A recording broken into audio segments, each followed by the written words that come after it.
بسم اللہ الرحمن الرحیم الرحمن علم القرآن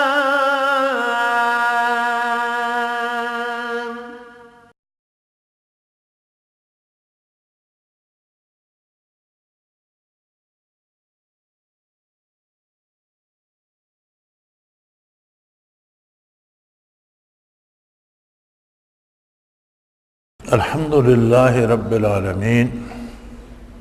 والصلاة والسلام علی حبیبہ محمد وآلہ وصحبہ اجمعین۔ اعوذ باللہ من الشیطان الرجیم، بسم اللہ الرحمن الرحیم۔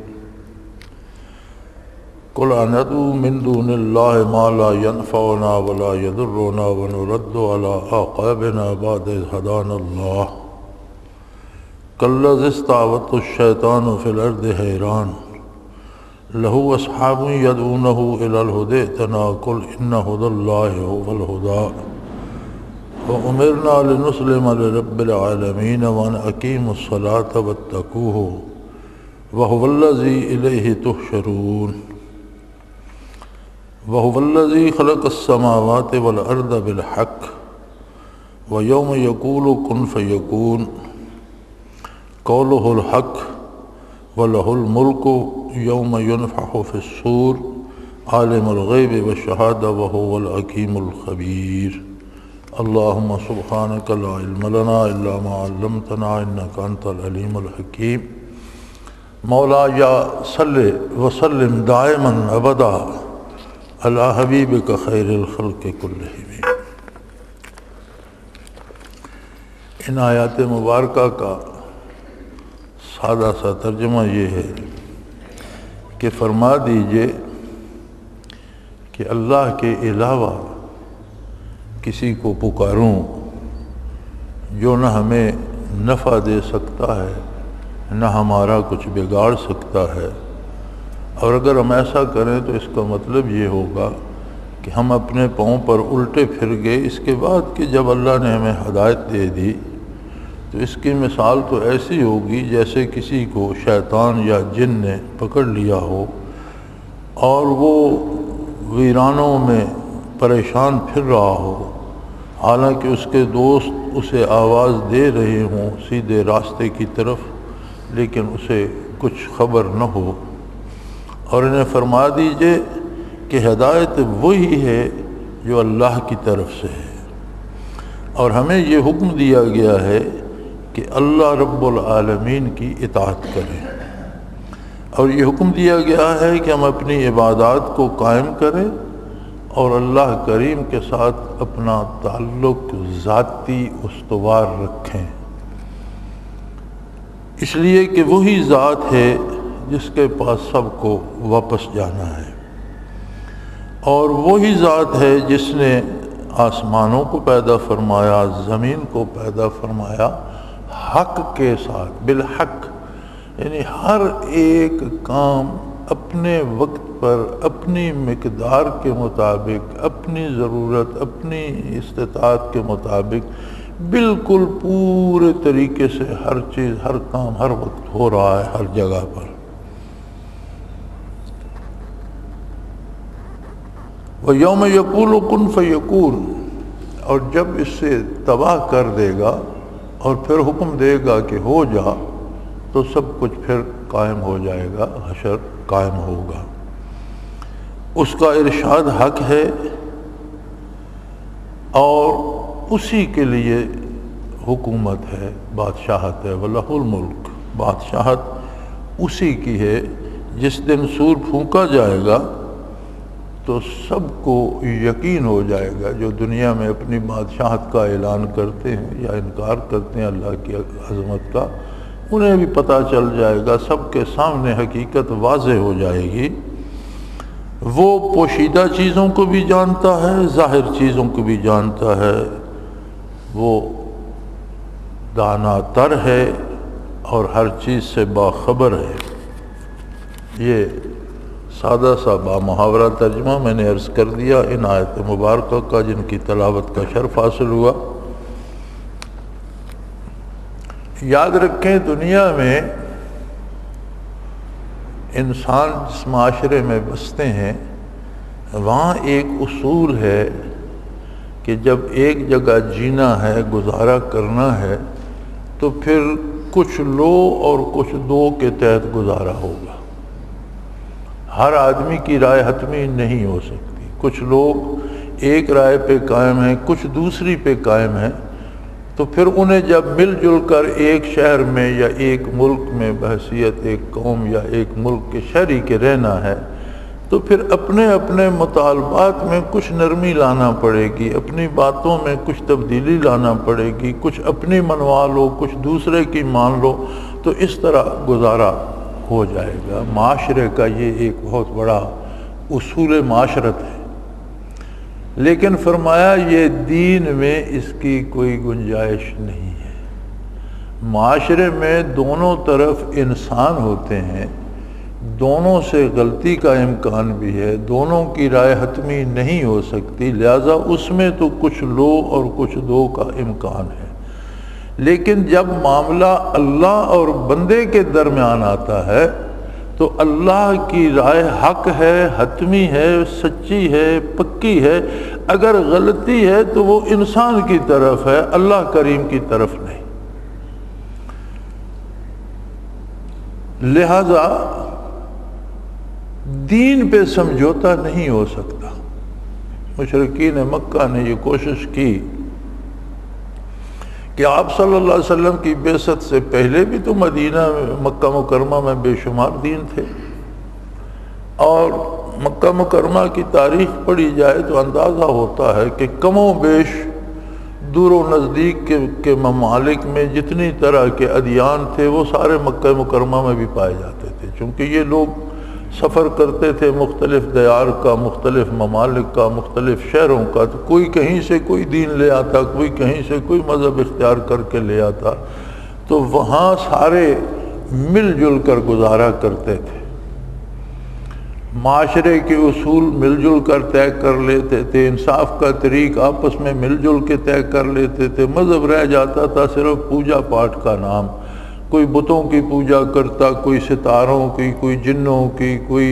جادوگروں کو پوجتا، کوئی آگ کو پوجتا، کوئی سورج کو پوجتا، کوئی فرشتوں کو پوجتا، جو کسی کا اپنا خیال تھا وہ کرتے رہتے تھے، لیکن معاشرتی نظام جو تھا وہ سب مل کر طے کر لیتے تھے۔ مشرکین مکہ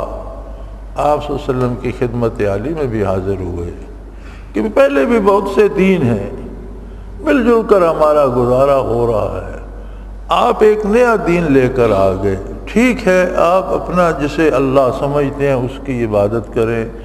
اپنے طریقے سے جس طرح چاہتے ہیں اس طرح سے عبادت کریں، لیکن جب ہمیں ایک شہر میں رہنا ہے تو ہماری جو معاشرت ہے، طریقے انصاف ہے، کاروبار کا طریقہ ہے، لین دین ہے، رشتہ داریاں ہیں، بیاہ شادیاں ہیں، یہ تو ہم مل جل کر کریں۔ اتنی رعایت اب کریں کہ آپ اپنے اللہ کی پوجا کریں، ہمارے بتوں سے آپ نہ چھیڑیں، ہمارے بتوں کو آپ غلط نہ کہیں، آپ اپنا کام کریں، ہم اپنا کرنے دیں، اور یہاں مل جل کر گزارا کریں۔ تو اللہ کریم نے اس کا جواب عطا فرمایا ان سے فرما دیجئے کہ اللہ کے علاوہ مجھے نہ تمہارے کسی بت سے کسی نفع کی امید ہے، نہ خود تم سے کسی نفع کی امید ہے۔ فرما دیجئے اندعو من دون اللہ ما لا ینفعنا، اللہ کو چھوڑ کر، اللہ کے احکام سے منہ موڑ کر کیا ہم ایسا کام کریں، ایسے لوگوں کی غلامی کریں، ان افراد سے مدد چاہیں جو خود محتاج ہیں، خود مخلوق ہیں، اپنے خود وجود کو قائم رکھنے میں محتاج ہیں، اپنی ذات میں محتاج ہیں، اپنی صحت برقرار نہیں رکھ سکتے، اپنا جو تم نے بت بنائے ہوئے انہیں کوئی توڑ دے یہ اس کا ہاتھ نہیں روک سکتے، تو ہم ہمارا بھلا کیا کریں گے جو اپنی حفاظت نہیں کر سکتا؟ یہ تو پتھر تھے، کسی نے ان پر تیشہ چلایا تو یہ بت بن گئے۔ اگر اسی پتھر کو دیوار میں لگا دیا جاتا تو وہ دیوار کا پتھر ہوتا، دروازے پہ گاڑ دیا جاتا، لوگ اوپر سے گزرتے رہتے، تراش کے تم نے بت بنا دیا۔ تو ان سے امید رکھنا فضول بات ہے۔ جو تم بات کر رہے ہو یہ اصولاً بھی عقل انسانی بھی اسے سمجھتی ہے کہ یہ فضول بات ہے، یہ کوئی کرنے کی نہیں ہے۔ یہاں ایک بات بڑی نازک سی بھی ہے اس آیہ کریمہ میں کہ یہ جو مجسمے ہیں، بت ہیں، پتھر کے ہوں، لکڑی کے ہوں، مٹی کے ہوں، یہ تو نظر آتے ہیں کہ ان کی پوجا تو نہیں کرنی چاہیے۔ ایک شرک کا انداز ہے جسے شرک خفی لکھتے ہیں علماء، وہ یہ ہے کہ اللہ کی ذات کو چھوڑ کر اللہ کے مقابلے میں کسی سے بھی نفع کی امید رکھی جائے یا اس کے نقصان سے ڈرا جائے تو یہ بھی شرک ہے۔ مثلاً کہ اللہ کی اطاعت تو نہیں کرتا لیکن کسی حاکم کی اطاعت ضرور کرتا ہے کہ یہ مجھے نفع دے گا یا میں بات نہیں مانوں گا تو میرا نقصان ہو جائے گا۔ اللہ نے ایک چیز حرام کر دی ہے، وہ حاکم کے کہنے پر اس پر عمل کرتا ہے تو یہ بھی شرک ہوگا۔ یہ جو ہم پورے ملک میں مسلمان بڑے دھڑلے سے سود کھا رہے ہیں، بینکوں سے، ڈاک خانوں سے، بلکہ یہاں میں نے دیکھے لوگ بینک میں شرح سود کم ہے، ڈاک خانے میں زیادہ ہے۔ سنی بات ہے، اللہ پناہ دے، تو سنی بات ہے تو لوگ بینک سے پیسے لے کر ڈاک خانے میں جمع کرتے ہیں، وہاں شرح سود زیادہ ہے۔ اب پوچھا جائے سود کیوں کھا؟ بھائی نظام ہے، حکومت کا ہے، ہم نظام تو نہیں بدل سکتے، جو نظام ہے ملک میں ہمیں اسی کے مطابق رہنا ہے۔ لیکن جو سود نہیں کھاتے کیا وہ ملک چھوڑ کر چلے گئے؟ ان کا گزارا نہیں ہو رہا؟ ایسے بھی تو اللہ کے بندے ہیں جو کبھی نہ بینک سے سود لیتے ہیں نہ ڈاک خانے سے لیتے ہیں، ان کو بھی اللہ روزی دے رہا ہے اور اچھی دے رہا ہے، ان کا گزارا بھی تو ہو رہا ہے۔ تو یہ صرف یہ نہیں کہ سود حرام ہے اور وہ حرام کھا رہے ہیں، نہیں،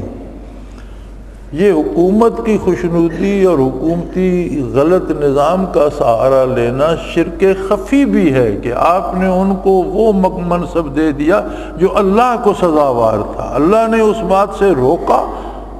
آپ نے کسی کے کہنے پر اس بات کو اختیار کیا تو اس کا حرام ہونا اپنی جگہ، لیکن اس کے ساتھ یہ ایمان میں خلل بھی لائے گا، شرک بھی ہوگا۔ تو یہی جواب اللہ نے فرمایا کہ میرے حبیب انہیں یہ کہہ دیجئے کہ تم تو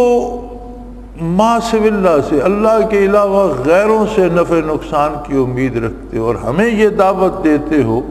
کہ ہم بھی اس میں تمہارا ساتھ دیں اور ان سے نفع کی امید رکھیں جو نہ ہمارا کوئی سنوار سکتے ہیں نہ بگاڑ سکتے ہیں، جو خود مخلوق ہیں، اپنے وجود کو قائم نہیں رکھ سکتے۔ پتھر کا بت ہے، توڑ دو ٹکڑے ٹکڑے ہو جائے گا، لکڑی کا ہے، آگ لگا دو جل جائے گا، مٹی کا ہے ٹوٹ جائے گا، اپنا وجود قائم نہیں رکھ سکتا۔ تو اس کا مطلب تو یہ ہوگا کہ جب اللہ کریم نے ہمیں اپنی توحید سے آشنا کیا اور ہدایت کے رستے پہ چلنے کی توفیق دی تو ہم الٹے پاؤں لوٹ جائیں اس کے بعد کہ اللہ نے ہمیں ہدایت دی دی؟ یہ کیسے ممکن ہے؟ یہ تو مثال ایسی ہوگی اگر کوئی دین برحق کو، اسلام کو چھوڑ کر کافرانہ احکام پہ عمل کرتا ہے اور یہ امید رکھتا ہے کہ اس سے مجھے بڑا فائدہ ہوگا، یہ تو بڑی زیادتی کی بات ہے۔ فرمایا یہ تو ایسی بات ہے جیسے کسی کو شیطان نے یا جن نے پکڑ لیا ہو اور وہ پاگل ہو گیا ہو اور ویرانے میں دھکے کھاتا پھرتا ہو، اسے اپنے نفع نقصان کا ہوش ہی نہ ہو۔ یہ تو کوئی ایسی مثال بن جائے گی۔ اللہ ہدایت نصیب کرے تو بندہ گمراہی کی طرف کیوں جائے؟ اور پھر اسے اس کے کچھ دوست سیدھے راستے کی طرف بلاتے بھی رہے تو چونکہ اس شیطان نے یا جن نے اس کا دماغ مختل کر دیا ہے، اس کے حواس مختل کر دیے ہیں، اسے بھلے برے کا ہوش ہی نہیں رہا، تو وہ ہدایت کی طرف یا راستے کی طرف کیسے آئے گا؟ اس کے تو راہ پر آنے کی امید ہی نہیں ہے۔ آپ نے فرما دیجئے کل ان ھدی اللہ ھو الھدی، سیدھا راستہ وہی ہے جو اللہ کریم نے متعین کر دیا۔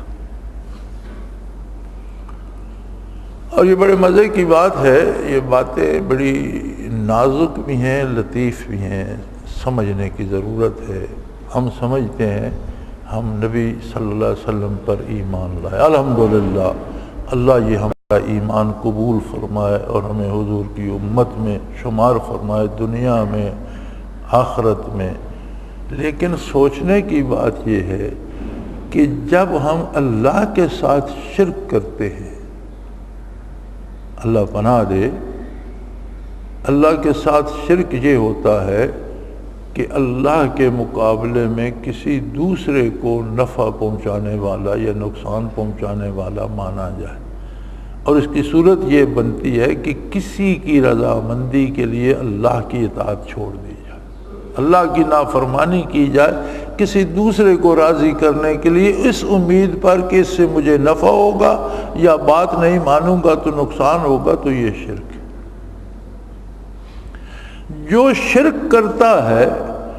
اس کا یہ دعویٰ رہ جاتا ہے میں محمد الرسول اللہ کو مانتا ہوں، حقیقتاً وہ مانتا نہیں، اس کا ایمان بالرسالت بھی ختم ہو جاتا ہے۔ جس نے توحید باری کو نہیں مانا اس نے محمد الرسول اللہ کو بھی نہیں مانا، چونکہ آپ کی بعثت ہوئی ہی اللہ کی ذات اور صفات سے مخلوق کو آگاہ کرنے کے لیے، تو جو بنیادی بات ہے اس سے جو پھر گیا وہ امت میں کہاں رہا، اس نے رسول صلی اللہ علیہ وسلم کو کب مانا؟ یہ بڑا نازک سا رشتہ ہے بندے کا اپنے رسول صلی اللہ علیہ وسلم کے ساتھ اور اپنے اللہ کے ساتھ۔ یہ اتنا مضبوط ہے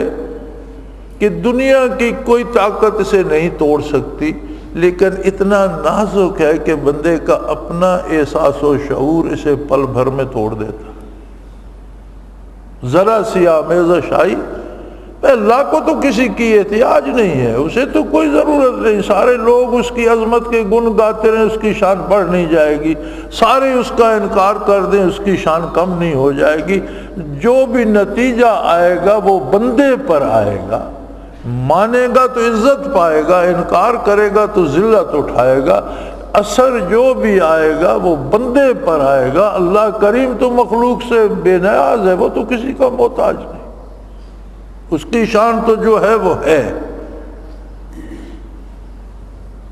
سو لہذا آپ صلی اللہ علیہ وسلم نے فرمایا کہ یہ جو تم مشورہ دے رہے ہو کہ لین دین میں، کاروبار میں، معاملات میں تمہارے ساتھ سمجھوتا کر لیں، تو اللہ نے صرف ہمیں اپنی توحید ہی تو نہیں بتائی، اس نے تو ہمیں زندگی کا پورا نصاب دیا ہے، اور یہی عبادت ہے۔ صرف نماز عبادت نہیں ہے، صرف روزہ رکھنا عبادت نہیں، حقیقی عبادت یہ ہے کہ روزمرہ کے امور میں اللہ کی اطاعت کی جائے۔ یہ تو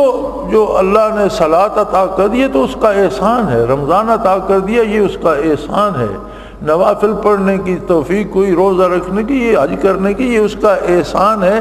یہ عبادات ہوتی ہیں، ان کا ثمر اور نتیجہ یہ ہوتا ہے کہ اللہ سے تعلق مضبوط ہوتا ہے۔ اب اس تعلق کا پتہ چلتا ہے میدان عمل میں، کہ میدان عمل میں ہم اللہ کی اطاعت کرتے ہیں یا نافرمانی کرتے ہیں۔ جیسے قرآن کریم میں ارشاد ہے ان الصلاۃ تنہی عن الفحشاء والمنکر، بے شک صلاۃ جو ہے جسے ہم نماز کہتے ہیں، میں اس سے اعراض کرتا ہوں، یہ غلط العام ہو گیا ہے، یہ اصل صلاۃ ہے، اسے نماز کہنا نہیں چاہیے، چونکہ نماز آتش پرست جو آگ کی پوجا کرتے تھے فارسی میں، اسے پرشین میں یا ایران میں تھے، اسے نماز کہا کرتے تھے۔ جو عبادت آتش پرست آگ کی کرتے تھے اس عبادت کو نماز کہا کرتے تھے۔ ہمارے ہاں اردو میں جب ترجمہ ہوا تو صلاۃ کا ترجمہ نماز سے کر دیا گیا، اور یہ غلط العام ہو گیا، میں اس سے اجتناب کرنے کی کوشش کرتا ہوں، چونکہ میرے ذہن میں وہ مفہوم ہے جن کو نہیں پتہ اللہ سب کو معاف کرے۔ تو فرمایا کہ یہ تو اللہ کا احسان ہے کہ عبادات کا حکم دیا، عبادات اللہ سے تعلق کو مضبوط کرتی، اس تعلق کا پتہ میدان عمل میں چلتا ہے۔ جیسے فرمایا کہ صلاۃ برائی اور بے حیائی سے روک دیتی ہے، یعنی اللہ سے اتنا تعلق بن جاتا ہے کہ عام زندگی میں بے حیائی کرنے سے بندہ رک جاتا ہے، برائی کرنے سے رک جاتا ہے، اسے پتہ ہے ہر وقت میرا اللہ میرے ساتھ ہے، مجھے دیکھ رہا ہے۔ یہ نہیں کہ لوگوں کے سامنے برائی نہ کروں، خلوت میں کر لوں، نہیں، اسے ہر جگہ حضور حق نصیب ہوتا ہے، وہ برائی سے رک جاتا ہے۔ تو عبادات کا حاصل ہے کہ عملی زندگی میں، لین دین میں، بول چال میں، تعلقات میں، دوستی دشمنی میں، شادی بیاہ میں، ہر معاملے میں اللہ کی اطاعت نصیب ہو جائے۔ نبی کریم صلی اللہ علیہ وسلم نے فرمایا کہ مومن بیوی بچوں کو جو کھانا کھلاتا ہے وہ بھی اس کا صدقہ شمار ہوتا ہے، وہ راہ حق میں خرچ کر رہا ہے۔ عرض کی کہ یا رسول اللہ، جب کوئی بندہ نکاح کرتا ہے تو شرعاً بیوی کا نان و نفقہ اور بچوں کا نان و نفقہ تو اس پہ واجب ہو جاتا ہے، تو یہ اس کی صدقہ کیسے ہو گیا؟ فرمایا تو اللہ کی اطاعت کرنا ہی عبادت ہے نا، اللہ کی راہ میں خرچ کرنا ہی صدقہ ہے، اور اللہ نے اسے حکم دیا کہ بیوی بچوں کا نان نفقہ تمہارے ذمہ ہے، تو جب اس کی تعمیل ارشاد کرتا ہے تو عبادت تو ہو گئی۔ ہر کام یا اللہ کی عبادت ہے یا اللہ کی نافرمانی۔ زندگی کا ہر کام، اصل بات چھوٹی چھوٹی باتوں سے شروع ہو کر بڑی باتوں تک جاتی ہے، جسے ہم کچھ نہیں نہ سمجھتے کہ میں نے نماز پڑھ لی، میں عمرہ کر آیا ہوں، پچھلے گناہ معاف ہو گئے، اگلے آ کے پھر شروع کر دیے۔ اس طرح بات نہیں چلتی، اس طرح گناہ معاف نہیں ہوتے۔ گناہ معاف ہوتے ہیں، نبی کریم صلی اللہ علیہ وسلم نے فرمایا کہ اللہ نے بہت مہربانی کی میری امت پر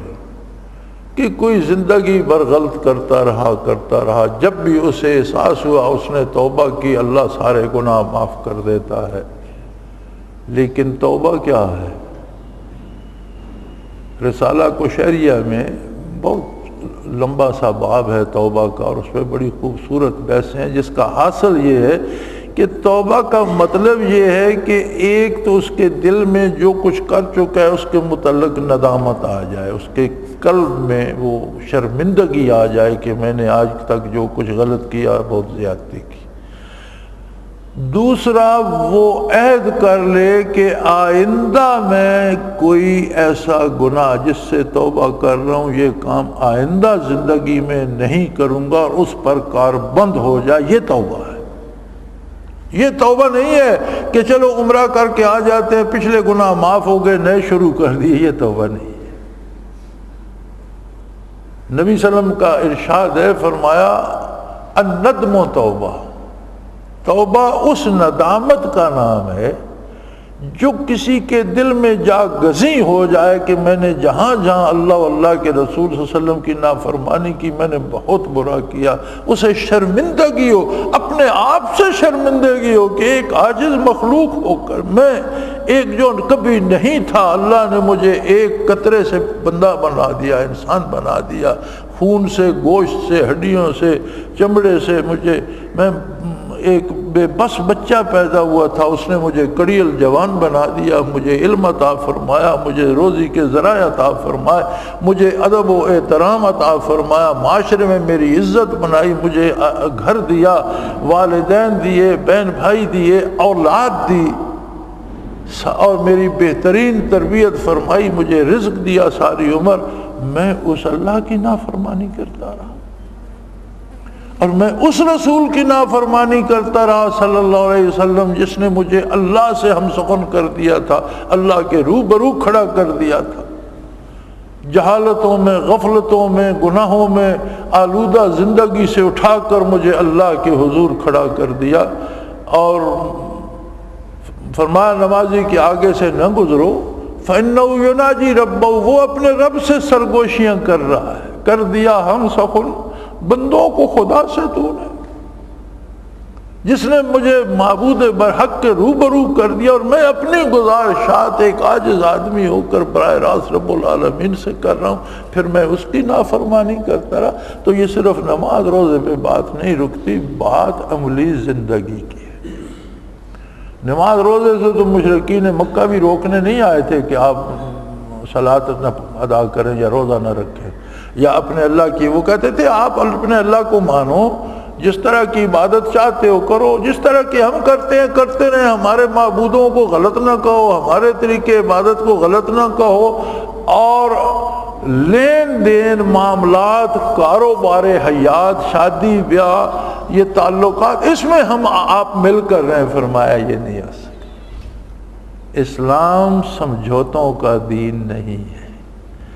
یا اللہ کی اطاعت ہوگی یا نافرمانی ہوگی، دو میں سے ایک خانے میں بندے کا نام لکھا جائے گا، یا اطاعت شعاروں میں یا نافرمانوں میں، اس پہ سمجھوتا نہیں ہوگا۔ تمہارے پاس دین ہے نہیں، تم نے گھر بیٹھ کر گھڑ لیا ہے، یہ بندوں کی بنائی ہوئی باتیں ہیں، بندوں کے ساتھ سمجھوتے ہو سکتے ہیں۔ جو رائے بندوں کی ہو اس میں دو گروہ ہو جائیں، ان میں سمجھوتا ہو سکتا ہے، دونوں انسان ہیں، دونوں غلطی پہ ہو سکتے ہیں، کچھ لو کچھ دو ہو سکتا ہے۔ اللہ کے ساتھ معاملے میں کچھ لو اور کچھ دو نہیں، اللہ اور بندے کے تعلق کی ایک ہی قسم ہے کہ وہ اللہ کی اطاعت کرے، اللہ کا حکم مانے، اللہ کا فرما بردار ہو، اللہ خیر صلی اللہ، کوئی دوسرا راستہ نہیں ہے۔ اور فرمایا تم بے وقوف ہو، تم یہ سمجھتے ہو کہ ہم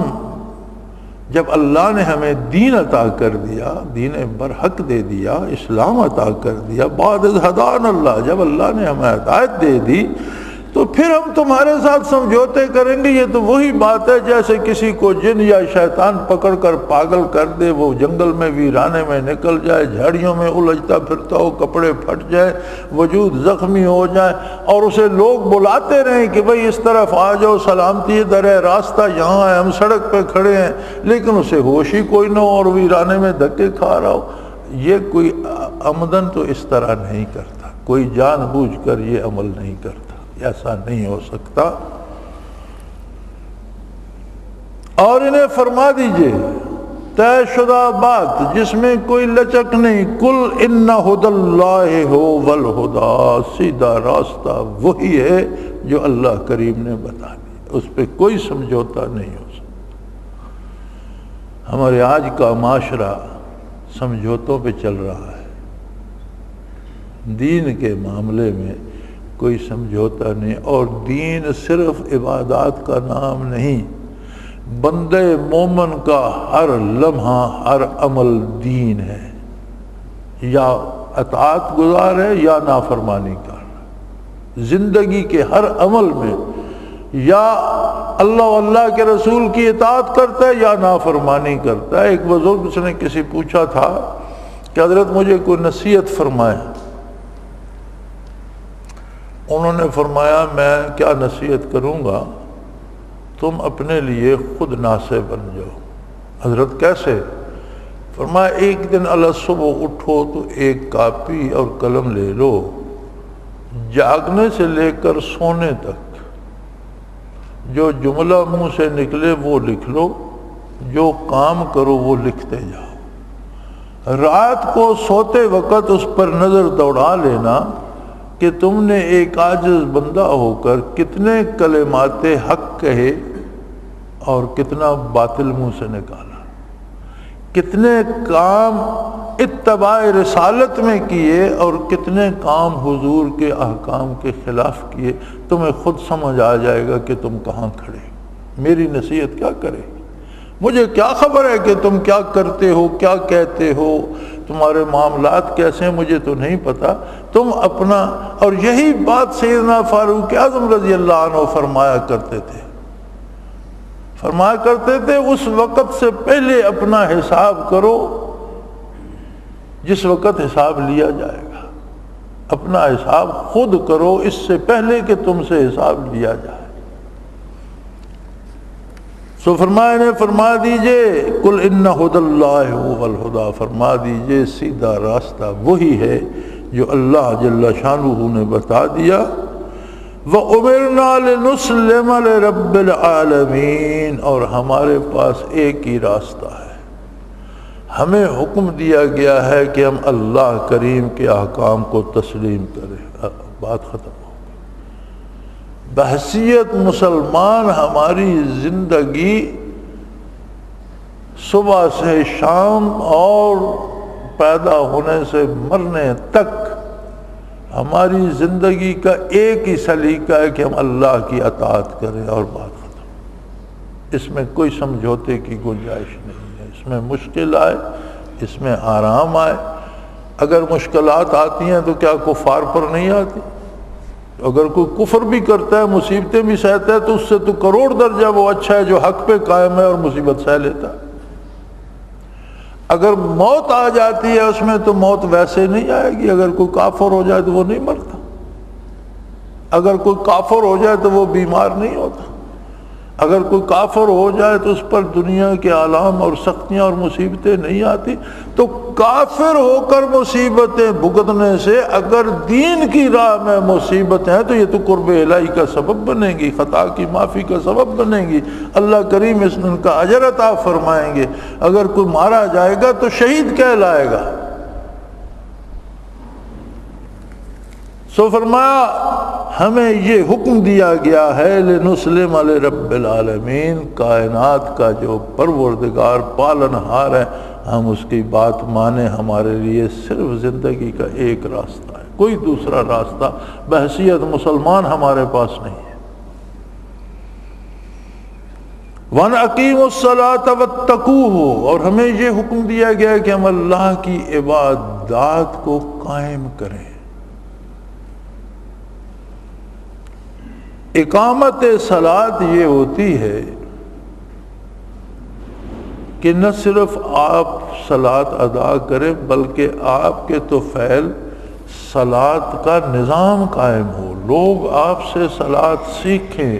لوگ آپ سے اس کے فضائل سمجھیں، اور لوگ آپ کے ساتھ بے شمار لوگ اللہ کی بارگاہ میں جھکیں۔ یہ ہوتی ہے اقامت صلاۃ۔ اپنی صلاۃ ادا کر لینا تو مشکل نہیں ہے،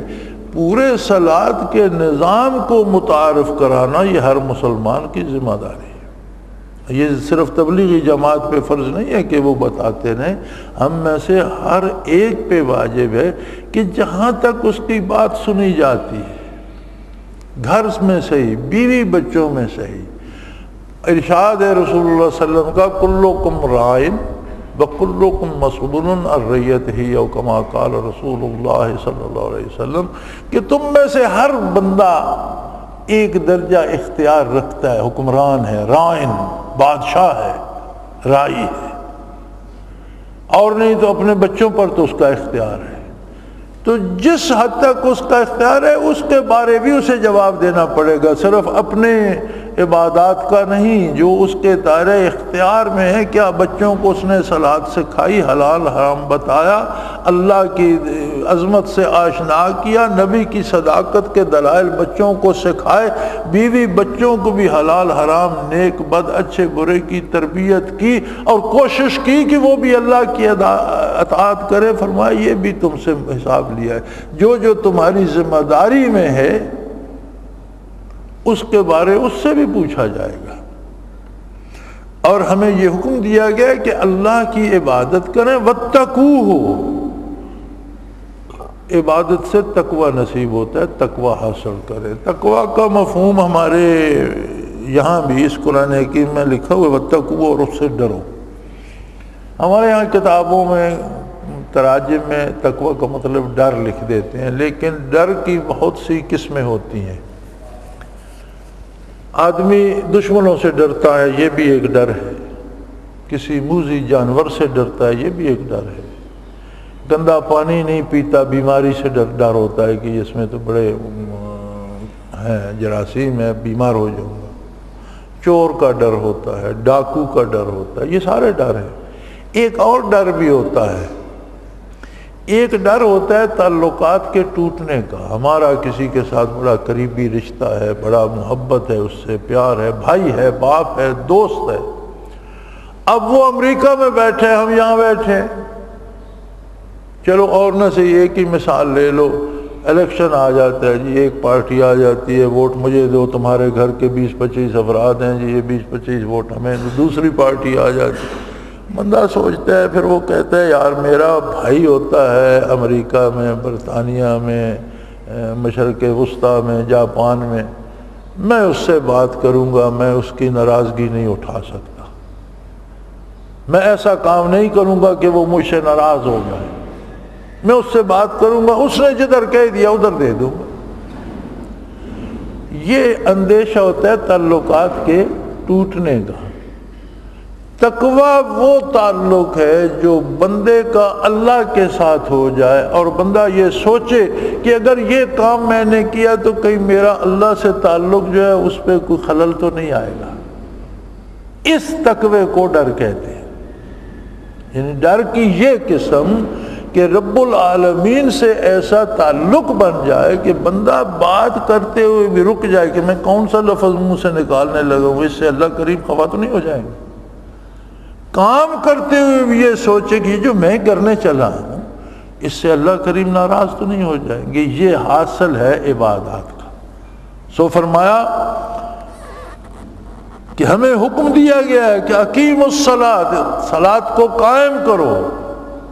ایک نظام بنا دو، تمہارے ملنے جلنے والے، تمہارے دوست احباب، تم سے پڑھنے والے، تمہارے شاگرد، ہر کوئی صلاۃ پہ قائم ہوتا چلا جائے۔ یہ ہے اقامت صلاۃ۔ صلاۃ ادا کر لینا تو ذاتی ہوگی، وہ تو ادا ہو گئی نا، اس کا قائم کرنا میری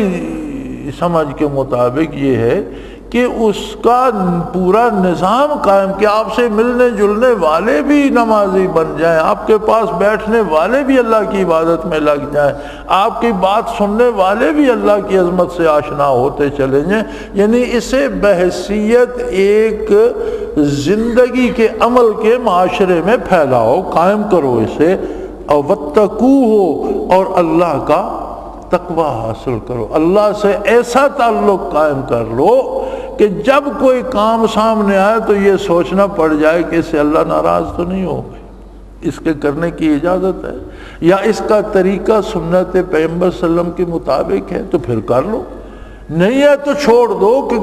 کام چھوڑ سکتا ہوں، آمدن رک جائے، مصیبت آ جائے، کوئی حرج نہیں، لیکن میں اللہ کے رسول سے بگاڑ نہیں سکتا۔ آپ نے دیکھا نا لوگ کرتے ہیں نا کہ تم ناراض ہوتے ہو جاؤ یار، میری مجھ سے زمین لیتے ہو لے لو، میں تمہارا مظاہرہ نہ صحیح کہیں اور محنت کر لوں گا، لیکن اس بھائی کو ناراض نہیں کر سکتا۔ یہ ہوتا ہے نا روز ہمارے سامنے۔ یہ تعلق جب اللہ سے بن جائے، یہ بنتا ہے عبادات سے، ذکر اذکار سے، اللہ کی اطاعت سے، سجدہ کرنے سے، رکوع کرنے سے، تلاوت کرنے سے، تسبیحات پڑھنے سے، درود پڑھنے سے، ذکر الہی کرنے سے۔ فرمایا اقیم الصلاۃ، اللہ کی عبادت کو قائم کرو، واتقوہ، اور اس کے ساتھ ایک رشتہ الفت قائم کر لو جس کے ٹوٹنے کا اندیشہ تمہیں ہو، جو تم محسوس کرو کہ اگر میں یہ کام کروں گا تو میرے رشتہ الفت میں دراڑ آ جائے گی، اس میں خراش آ جائے گی۔ اور یہ الفت کے رشتے بڑے نازک ہوتے ہیں۔ شاعر نے کہا تھا رشتہ الفت کو ظالم یوں نہ بے دردی سے توڑ، رشتہ الفت کو ظالم یوں نہ بے دردی سے توڑ، جڑ تو پھر یہ جائے گا لیکن گرا رہ جائے گی، دوبارہ جوڑو گے تو وہاں ایک گانٹھ پڑ جائے گی، پھر وہ سموتھنس نہیں رہے گی، وہ صفائی نہیں رہے گی جو پہلے تھا، ٹوٹ کر جڑے گا تو وہاں جوڑ لگ جائے گا۔ تو یہ توڑنے کی بات نہیں آنی چاہیے۔ فرمایا تقوی حاصل کرو، اللہ سے ایسا رشتہ بنا لو کہ اس کے ٹوٹنے کا تصور نہ کر سکو، اس لیے کہ وَهُوَ الَّذِي إِلَيْهِ تُحْشَرُونَ، تمہارا حشر اسی کی بارگاہ، تمہیں لوٹ کر اس کے سامنے جواب دینا ہے، کسی بادشاہ وقت کے سامنے نہیں، کسی وزیر کے سامنے نہیں، کسی اعلیٰ عہدیدار کے سامنے نہیں، کسی مال و زر کے مالک کے سامنے نہیں، کسی لینڈ لارڈ کے سامنے نہیں، تمہارا حشر ہونا ہے اللہ کریم کے سامنے، تمہیں وہاں جا کر جواب دہی کرنی ہے، لہذا اس معاملے کو درست رکھو۔ وآخر دعوانا الحمدللہ رب العالمین۔ جناب اللہ اللہ اللہ اللہ اللہ اللہ اللہ اللہ۔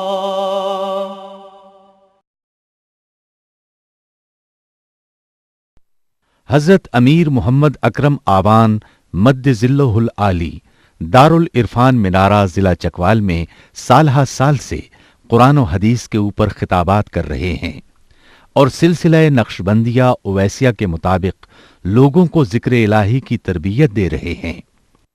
وہ قرآن پاک کی تفسیر ترتیب وار بیان کر رہے ہیں۔ تفسیر قرآن کو وہ موجودہ ملکی اور بین الاقوامی حالات کے مطابق بیان کرتے ہیں۔ موٹر وے سے کلر کہار کے انٹرچینج سے نکلتے ہوئے کلر کہار کی جھیل سے ہوتے ہوئے میانی، بوچھال اور نور پور سے گزرتے ہوئے دارالعرفان منارہ پہنچ سکتے ہیں۔ حضرت امیر محمد اکرم آوان نے بچیوں اور بچوں کی دینی اور دنیاوی تعلیم کے لیے سقارہ اکیڈمی کے نام سے ایک درسگاہ بھی قائم کی ہے، جس کا افتتاح ملک پاکستان کے صدر جنرل محمد ضیاء الحق نے اپنے دست مبارک سے کیا تھا۔ وہ تمام احباب جو اسلام کی طلب رکھتے ہیں ان سے گزارش ہے کہ دارالعرفان منارہ ضلع چکوال میں امیر محمد اکرم آوان صاحب کے خطابات سے مستفید ہوں۔ وہ ہر جمعے کو نماز سے پہلے بیان فرماتے ہیں۔ ہر ماہ کی پہلی اتوار کو ماہانہ اجتماع ہوتا ہے جس میں آپ خصوصی خطاب فرماتے ہیں اور پاکستان کے چاروں صوبوں سے احباب اس اجتماع میں شرکت کرتے ہیں۔ اس کے علاوہ یہاں سال میں 2 مرکزی اجتماعات بھی ہوتے ہیں، ایک رمضان المبارک میں اعتکاف کا اجتماع اور دوسرا جولائی اور اگست میں 40 دن کا اجتماع ہوتا ہے جس میں روحانی تربیت کی جاتی ہے۔ اپنا خون سیماب دے کر اتنا ہم کر جائیں گے، نام آقا کا چمن میں پھر رقم کر جائیں گے۔